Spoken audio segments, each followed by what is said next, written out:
It covers more than $1 trillion in trade across thousands of kilometers. It replaces the North American Free Trade Accord that created the largest free trade region in the world when it came into effect in 1994. That was then. What have we got now with the United States-Mexico-Canada Agreement, or USMCA, as it's called? And what does it mean for the province of Ontario? To help us into that, let's welcome in the U.S. Capitol, Laura Dawson, Director of the Canada Institute of the Wilson Centre, and here in our studio, Irvin Studin, President of the Institute for 21st Century Questions and Editor-in-Chief of Global Brief magazine. Irvin, good to see you back in that chair. Great to have Laura, always happy to welcome you back to our program in the United States. I want to read a tweet that Prime Minister Trudeau put out on this and then get both of you to react to it. The tweet says, "A good deal for Canada that will strengthen the middle class, grow the economy, create new jobs and more opportunities for Canadian businesses, workers, and families." Let's do a truth in advertising check here. Laura, how accurate is all of that? Gosh, I think the more accurate statement was a cartoon that was on the front page of the National Post earlier this week, and that was a cartoon of Justin Trudeau holding up the agreement saying, "Hooray, it's not terrible." It could have been so much worse. Throughout these negotiations, we really expected that Donald Trump would pull the plug. We really expected that the most toxic of the poison pill issues would be implemented. So when we look at the results at the end of the day, we say, wow, it could have been so much worse. And then in terms of creating jobs, creating opportunities, we look at those modernization elements that came in through the side door, through Trans-Pacific Partnership type language, and we say, you know, those have pretty good prospects for the future. So the Canadians held the line on the defensive issues, and they put in a few markers for future growth and development. So again, hooray, it's not terrible. Hooray, it's not terrible. Irvin, what's your take? If you think that the action is here, Steve, at the border or in terms of conventional economic exchange, it's not terrible. But the broader action, the Americans know this well as a great power, is here, and we've completely missed the boat. If you are in a foreign capital, in Beijing, in Moscow, in Brussels, in Tokyo, or if you're a serious analyst who looks at the long term of Canada, this treaty has devastating aspects for the future of Canada. Devastating? Devastating aspects. And it has to beg the question, one, are we a serious country generally? Two, can we think for ourselves? And three, do we know how to negotiate in earnest? Are we a serious negotiator? Because in the next negotiation with a serious country, starting with the United States, they will smell blood. They will read Article 32.10 and they will say Canada caved because they thought the action was here. But serious countries know that the action is here. I was going to get to this later, but since you brought it up, let's go now. Article 31, or Section 31 of this agreement seems to prevent Canada, or at least inhibit Canada, from making future trade agreements with, for example, China, unless America agrees. What do you make of that? It's Article 32.10. The Americans might call it Clause 32.10. It's a devastating clause. We've never agreed to similar terms in explicit language that would say that the Americans effectively have veto on our objectives, on the text, on our ability to even move. Let me give you the counterfactual. 5 years from now, China is going to be, not only in purchasing power terms, but in terms of nominal GDP, the largest economy in the world. It's our second most important trading partner. We are closer to China geographically from the Yukon and British Columbia than is Australia. Australia has a free trade agreement. China wants to do business with us. We have our own interests with China that are separate from those of the United States. This agreement says that the United States can veto our ability to even think about it. Before we even conjure up the thought of approaching China, we will have either cynical opportunists or opposition parties or pundits in the Canadian business and strategic class who say, don't think about it because the United States might pull the plug. And they know they've got us in a straitjacket and they smell blood. How could we sign on to such a thing? Let me find out. Laura, is that your reading of it as well? I'm going to take a more pragmatic view. I'm going to be the counterfactual, I guess. Canada's been trying to do a free trade agreement with China for at least 4 or 5 years, and it just has not worked out. Canada does not have the negotiating power against such a large economy. There's been all sorts of domestic things holding Canada back from this. I think that if Canada's going to do a deal with China, it has to be with the U.S. because the U.S., the NAFTA community, brings both the marketing power and the negotiating leverage. So in practical terms, Canada's not losing anything it currently has to begin with. And yes, China is Canada's second largest trading partner, but that only represents 4% of Canadian exports. 75% of Canadian exports still go to the United States. What the U.S. is saying at this point is you can dance with us or you can dance with them, but you can't dance with both of us at the same time. Is that unfair? Probably. Is that the reality of working with the Trump government at this point? Yes, that's the reality right now. And also the way the language is worded is non-market economy for trade remedies purposes. So last November, the Department of Commerce said, we don't think China is abiding by market economy principles in dumping and anti-dumping claims, so we're going to declare them non-market economy. They could change that. They could change that at any point. China is considered to be a market economy under the WTO. So at the level of principle, Irvin's absolutely right. But in terms of practical next steps, what are we going to do through the next 2 or 6 years of a Donald Trump presidency? This is about dealing with the economy and geopolitics the way it is, not the way we wish it could be. Irvin, Steve, I'm I'm afraid the proposition that this is transactional or just pro forma language is absurd. Any serious analyst looking at it from another capital or within our class, strategic class, which wants to imagine a country of Canada's size and potential, thinking for itself, acting for itself, in its own interests, on its own unique borders. We have different borders from the United States. We have different strategic circumstances. We have different judgment calls to make. That we have to have the marge de manœuvre, the ability to think for ourselves, to move. Australia has done an FTA with China. New Zealand has done an FTA to China. And who says it's only China? It just says whatever the United States Trade Department deems a non-market country is such. But if it's China, it could be Russia, it could be India. We don't have a free trade agreement with India. What if they have pretenses against India? But if this is what we had to give, you got to give something. Who says we had to give? Well, who says we had to give? And what did we get in exchange for trading all our ability? An agreement.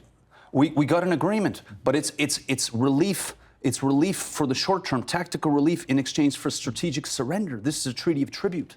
Let me just say that Donald Trump, looking at this, would have had his eye on that ball where we're looking at the micro stuff here. We're relieved. We signed, thankfully. The political class is happy.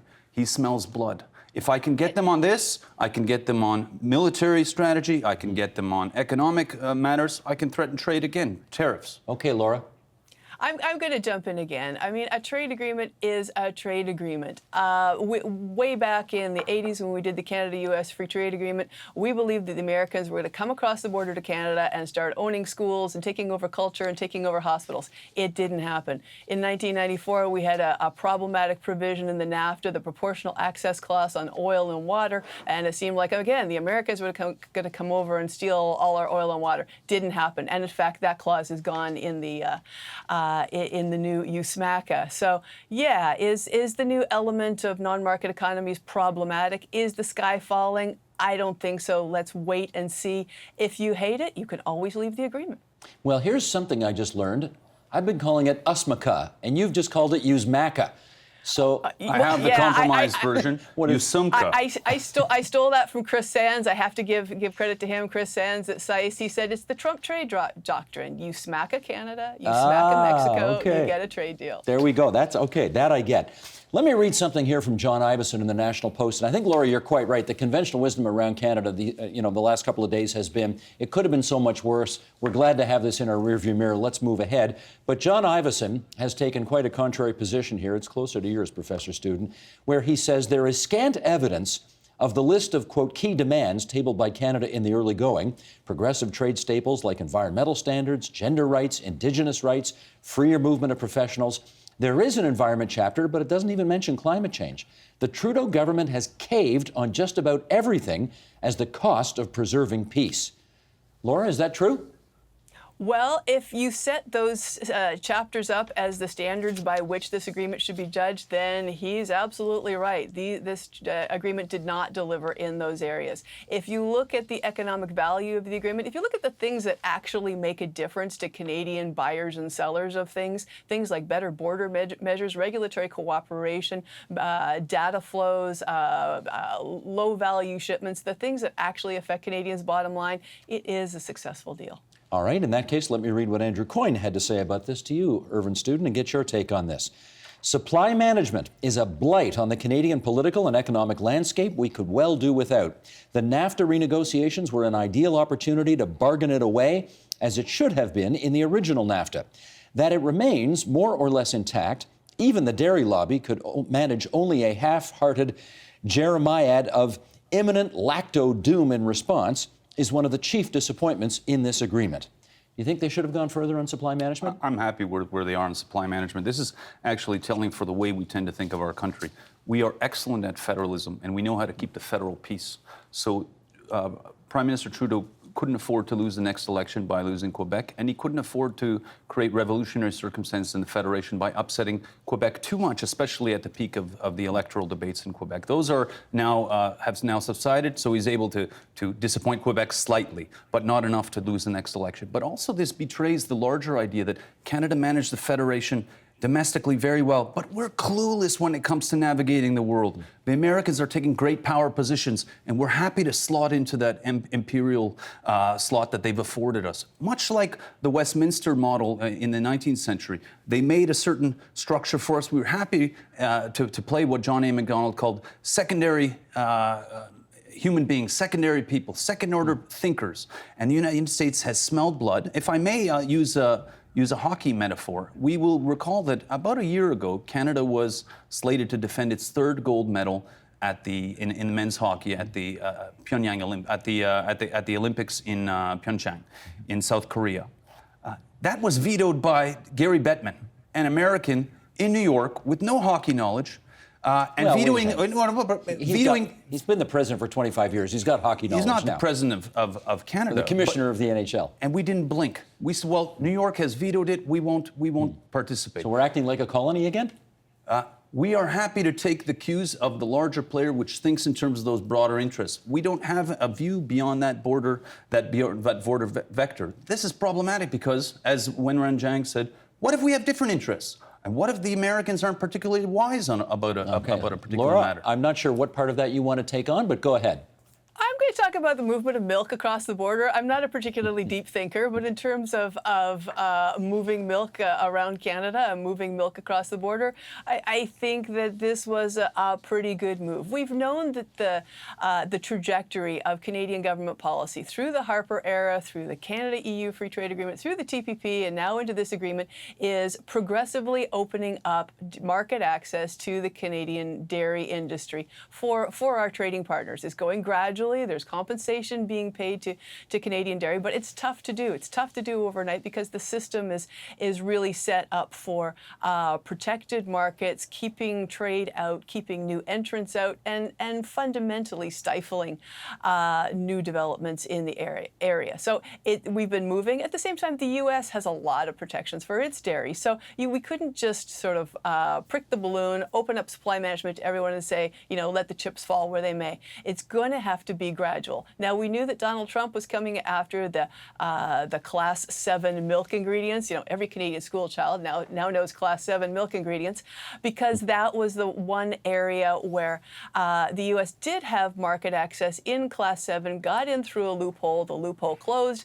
Those farmers, had Canada dead to rights. They said, we had market access, now we don't. That's not fair trade. Donald Trump gave some speeches in front of those Wisconsin farmer audiences. And so I think Canada knew it was going to have to give up Class 7. It did. At the same time, what it gave up on supply management is relatively little. It's an increase over TPP, CETA, but it's following the trajectory of gradual market opening, which pleases Canadian consumers, I think. Irvin.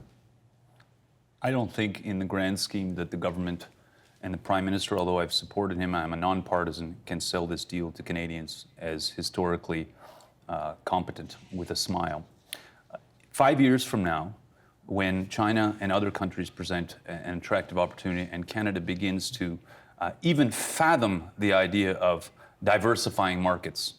You might have a business class that says, we need to be in Asia. The center of the action today in the world, and the viewers may not believe this, but it is so. I always tell my young students, you must spend time in Asia, a year in China. That's where the action is. That's the future. If the business community knows that, and if the government of Canada is not able to represent their interests, then we have revolutionary conditions in Canada. There'll be a class of people say, you can't even think about that because the United States will pull out of that agreement. We've stuck ourselves unnecessarily between two poles where a clever country, Israel, Singapore, that knows how to negotiate like a block of coal, not like a cheap suit, will be able to swivel between those poles. We boxed ourselves into our southern border and then we're there for the foreseeable future, unless we find a way not to ratify this. Well, let me follow up. What would you have had us do? We wouldn't sign. That would be one hill we'd die on. Why would we die only on dairy management, on culture, on conflict resolution? What about that one? That clause wasn't included in the public discussion at all. And it's not even defended on the public websites of the Government of Canada. The Prime Minister, the Foreign Minister can sell it with a smile, but they cannot speak to it intelligently. They owe a deep explanation. What's the future of the country? Laura, was that a hill to die on? I'm going to back up. I'm going to say that this was, in fact, a very pro-Asia agreement. The United States did the Trans-Pacific Partnership as a way of positioning themselves within Asia and dealing with some of the more problematic elements of working with China. Things like data localization and the demand that source code be revealed to Chinese authorities. Things related to state-owned enterprises, things related to currency manipulation. Lots of folks in the United States continue to like the Trans-Pacific Partnership even after the president pulled out. So you look in today's USMCA, the new NAFTA, and you find those Asia management elements back in the deal that are fundamentally designed to help constrain that trade and make a more level playing field. So I think in that respect, Canadians can be pleased with that element of the deal. Irvin, let me put this to you. How disappointed should we be that the steel and aluminum tariffs, which the president put on Canada earlier this year, are still on, and this deal has not taken those off? I don't think we'll be able to extinguish all the prerogative of the president or his national security tools from being used to pressure us. The question is, what's their disposition to use them, and what's our appetite for pain? And I think, just to repeat a point, painfully, because I've lost sleep over this, and I think a lot of Canadians should, we've caved under pain. And we haven't suffered as much as we thought we could. I actually was extremely impressed with the process until the 11th hour. I said, we're holding out, it's proper. He's threatening us with tariffs, we're holding out. The Prime Minister said, Trump is finding Canadians tough to negotiate with. We are. We weren't. We crumbled. And the question is, what happens in the next negotiation with the United States, whether it's Trump or the next one, or another serious capital? They will read this and say, Canada has pressure points, and we will cave. And by the way, Canada has a talking class and a political class that's not even interested in those pressure points. They think the action's here. The big action is here. But theoretically, that's 16 years down the road that we have to revisit this. It's not 16 years down the road. It's 4 or 5 years down the road. How do you figure? Because China will be that much more important. There'll be a new president. There'll be a review period for this NAFTA, and there will be pressure from our business community to say, hey, we're out of the loop. Australia is there, Europe is there, New Zealand is there, all of Asia is booming, and we're stuck at the whim of Washington. Why? We've boxed ourselves in unnecessarily. We could have waited. Laura, did we go for a short-term gain at the expense of long-term pain? Well, Irvin just talked about two elements that I would say are the best and the worst of the agreement. I was so surprised that Canada got Chapter 19. That is the review mechanism for trade remedies, anti-dumping decisions, which, as you know, is exceptionally important right now while we're in the middle of a softwood lumber dispute. It relates directly to that. At some point, the U.S. said, okay, Canada, you can keep Chapter 19. And so Canada put that under their arm and ran like a bandit. And kudos to them. On the other hand, the continued use of the Section 232 national security tariffs is problematic. I think that leaving the table while the steel and aluminum tariffs that were imposed last May, June, I think leaving the table while they were in place was probably the pragmatic thing to do. That's what Mexico did as well. And I think there's lots of other allies in the world, as well as U.S. domestic consumers and producers who are suffering under those tariffs, who are going to eventually rise up and pressure the White House to get rid of them. Maybe not before the midterms, but eventually. At the same time, those 232s, those national security tariffs that we take such issue with, are also embedded in the automotive chapter. We may never need to use those because they put the automotive quotas so high, but they're actually there as a tool of enforcement. So if Canada and Mexico go over the quota limit, those 232s are going to come back into place at 10-25%, and that's to keep the NAFTA partners from reverting to a WTO tariff, which is about 2-3-5%. So that institutionalization of national security tariffs, to me, is probably the most problematic element of this agreement. Let me just do a quick follow-up on that, Laura. Your 100-year-old grandmother in Sault Ste. Marie and all the other people who live in the Soo who want to know that with those tariffs still in place on steel, whether the folks working at Essar or any of the other steel companies around the province of Ontario have any more reason for optimism today, given this agreement's in place, but the tariffs are still there. Yeah, everything is upside down on steel. As you know, Canada and the U.S. have a very balanced steel relationship. We've got a really integrated supply system so that we make certain products really well, they make certain products really well. We exchange them, hot rolled steel for pipes, and it's a system that has worked really well. There's very few people in the U.S. who are saying, hey, this is great, keep these tariffs on. And in particular, it's the people who are using the steel as inputs for various products, whether it's the auto sector or various types of manufacturing. So I know that the White House is getting a lot of pressure saying this is costing Americans money. This might even be so damaging as to undo your great gains, Mr. President, with tax reform. So there's pressure to get rid of them. But when's he going to do that? I would hope it happens after the midterms. I'm not sure it's going to happen before the midterms. But by gosh, when he does do it, it's going to be the greatest idea ever. that we can bank on. A lot of Canadians felt kind of warmly about Americans before this, right? Do you think that warmth is gone as a result of how nasty and really personal the rhetoric around these negotiations got? I don't think so. I think longer term, from a sociological perspective, we're going to have a lot of trouble after the furniture settles, the dust settles from this agreement to think for ourselves. Culturally, politically, strategically, we won't even be able to differentiate between pure Americana and pure Canadiana. They will have set the general cues for us in terms of our television, in terms of our literature, in terms of the way we can think about other countries. All those predictions were made 30 years ago and haven't come true yet. Oh, they've more than come true. Let's go down the street and go to Chapters Indigo. We say that we have a 10-to-1 ratio of demographic deficit with the United States. What's the ratio of literature in that book? It's about 50-to-1.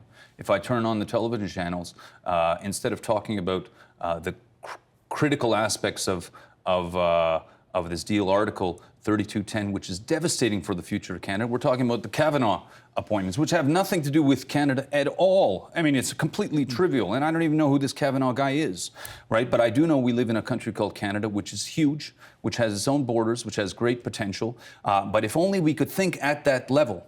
We're very comfortable at the lower level, and in some sense, although we're on a sociological level comfortable with being anti-American, we're in the American narrative, and we're pretty comfortable with it for now. My hunch is Canadians are into the Kavanaugh thing because it's a train wreck and they can't look away. It has nothing to do with our lack of sovereignty or our sense of self about being Canadian. You don't agree?